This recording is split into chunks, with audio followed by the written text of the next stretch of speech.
O'zbek adabiyotining yirik namoyandalaridan biri iste'dodli shoir, tarjimon va jamoat arbobi Barot Boyqobilov.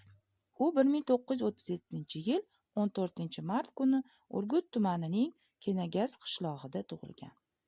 Yoshligidan adabiyotga qiziqqan Barot Boyqobilov 1962-yilda Samarqand davlat universiteti filologiya fakultetini tamomlab, ijod va matbuot sohasida faoliyat boshladi. U dastlab O'zbekiston davlat badiiy adabiyot nashriyotida ishladi.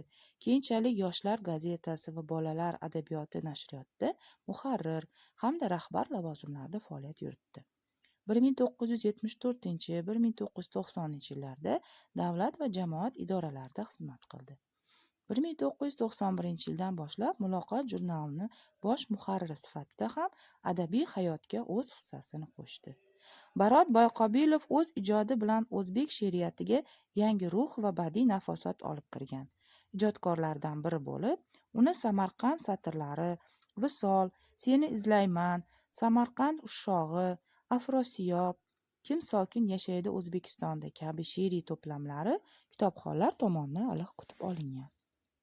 Ayniqsa 1968-yildan yozilgan Kun va tun she'riy qissasida Zahiriddin Muhammad Bobur obrazi o'zbek adabiyotida ilk bor badiiy talqinga yoritilgani bilan alohida ahamiyat kasb etadi. Shoirning keyinchalik buyuk mutafakkir Alisher Navoiy hayoti va ijodiga bag'ishlangan Shukuhli karvon, Notinch Xuroson, Sokin Xuroson hamda Qonli Xuroson kabi dostonlarni yaratdi. Bu asarlar asosida u 5 dostondan iborat yangi xamsani ham yozdi. Shuningdek, O'zbeknoma she'riy romani ham uning yirik va salmoqli ijodiy yutuqlaridan biridir. Barot Boyqobilov jahon adabiyotining mashhur shoirlari Fransisko Petrarka, William Shekspir, Pablo Neruda va Rusul Hamzatov san'atlarini o'zbek tiliga tarjima qilib, milliy she'riyatimizda san'at janrini rivojlanishiga katta hissa qo'shdi.